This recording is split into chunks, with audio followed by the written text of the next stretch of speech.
एक कहानी जो आंखें खोल देगी। पीहू एक 8 साल की लड़की थी जो कि अपने मम्मी पापा के साथ रहती थी। एक दिन अपने स्कूल से लौट रही थी तो उसने रास्ते में देखा एक डॉगू को। वो उसके पास गई तो डॉगू पहले उससे डरने लगा। पीहू को समझ नहीं आ रहा था वो क्या करे, तो उसने अपने बैग में से एक बिस्किट का पैकेट निकाला और डॉगू को दिखाने लगी। उस डॉगू के साथ शायद पहले ये कई बार हुआ है कि लोग उसे मारते थे, दुत्कारते थे, तो उसके मन में एक डर सा बैठ गया था इंसानों को लेकर। ट्रस्ट टूट गया था उसका पूरी तरह। लेकिन पीहू की पॉजिटिव वाइब्स और सही नीयत से वो कहीं ना कहीं अट्रैक्ट हुआ। वो धीरे धीरे कदम बढ़ाकर पहुंचा पीहू के पास और पीहू ने एक बिस्किट निकालकर वहीं रख दिया और डॉगी ने उसे खाने की कोशिश करी। डॉगी ने वो खाया और इंतजार करने लगा कि कब उसे दूसरा बिस्किट मिलेगा। पीहू को देखकर ये अच्छा लगा और उसने 3-4 बिस्किट्स और निकाले। डॉगू भूखा था, उसने सब बिस्किट्स खा लिए। ये देखकर पीहू बहुत खुश हुई और उसने डॉगू के सर पर हाथ रखकर सहलाया, जिससे डॉगू बहुत कंफर्टेबल हो गया। वो घर लौटी तो उसने देखा डॉगू उसके घर के पास आकर ही बैठ गया था। अगले कुछ रोज यही हुआ। पीहू स्कूल से आते वक्त डॉगू से मिलकर ही घर जाती थी, जिससे डॉगू उससे बहुत ज्यादा अटैच्ड हो गया। डॉग की आंखों में साफ दिखाई देता था कि उसे सिर्फ प्यार चाहिए और हाँ, थोड़ा सा खाना भी, बस और कुछ नहीं। एक दिन पीहू लौट रही थी तो कुछ लोग उसके घर से कुछ दूरी पर थे। वो जानते थे पीहू वहीं से निकलती है डेली और अच्छे घर की है, तो इसको किडनैप करके पैसे बना लेते हैं। पीहू रास्ते में ही थी तभी उन लोगों ने उसको पीछे से पकड़ के उसका मुंह दबोच के खींच के ले जाने लगे। इतने में डॉगू की नजर पड़ गई। जैसे ही उसने देखा कि कोई उसकी पीहू को खींच के लेकर जा रहा था, वो भागते हुए गया और उसने उन 2 लोगों पर छलांग लगा दी और हाथ को बुरी तरह काट लिया, जिससे उनके हाथ से पीहू छूट गई और आजाद हो गई।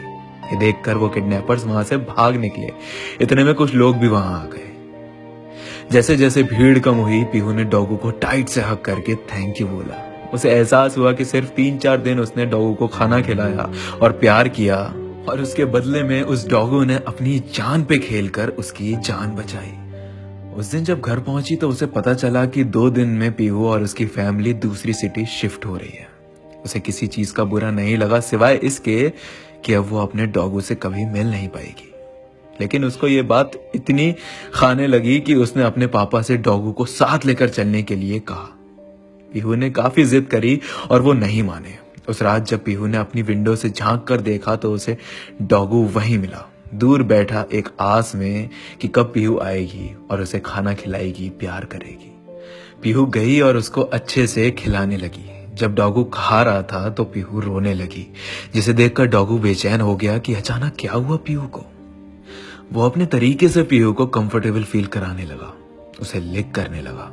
फिर थोड़ी देर में वो अंदर आ गई। अगले दिन पीहू ने स्कूल से आते वक्त डिसाइड किया कि वो किसी और रास्ते से जाएगी घर, वरना उसे देखकर डॉगू फिर बेचैन होने लगेगा। वही हुआ। डॉगू को पता था कि ये वक्त पीहू के लौटने का है। सब बच्चे आए लेकिन उसमें पीहू नहीं थी। वो बेचैन हो गया और इधर उधर भागकर ढूंढने लगा। पीहू दूर से छुप के ये सब देख रही थी और उसे देख के बहुत बुरा लग रहा था। शायद पीहू को ये नहीं करना चाहिए था, क्योंकि उस डॉगू ने पीहू से इसके प्यार के सिवा और मांगा क्या था। और जब आप किसी को प्यार करो और वो आपको इग्नोर करे तो बुरा तो बहुत लगता है। उस दिन पीहू ने अपने पापा मम्मी से झगड़ा कर लिया बुरी तरह कि अगर वो डॉगू के साथ लेकर नहीं गए तो वो कहीं नहीं जाएगी और वो यहीं रहेगी। पीहू के पापा ने उसके जिद के आगे हाथ खड़े कर दिए और कहा कि चलो ठीक है, ले चलो सब।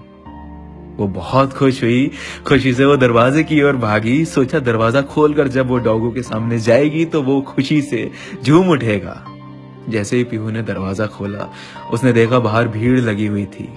जैसे ही वो भीड़ की तरफ गई तो देखा उसका डॉगू जमीन पर लेटा हुआ था। एक कार से ठोकर लगने की वजह से उसे काफी चोट लगी थी। वो तड़प रहा था। तभी पीहू उसके पास गई और उसने उसको अपने हाथों से छुआ। जैसे ही पीहू ने उसे छुआ, डॉगू ने अपना दम तोड़ दिया और उसने हमेशा के लिए दुनिया भी छोड़ दी। पीहू को एहसास हुआ कि शायद उसे इग्नोर नहीं करना चाहिए था। एहसास हुआ कि आपको नहीं पता कौन कब तक आपके साथ है। एहसास हुआ कि कद्र करनी चाहिए उनकी जो लोग आपसे प्यार करते हैं। और हाँ, जब चलो रोड पे तो थोड़ा ध्यान दिया करो। कोई बेजुबां अपनी जिंदगी ना खवा दे।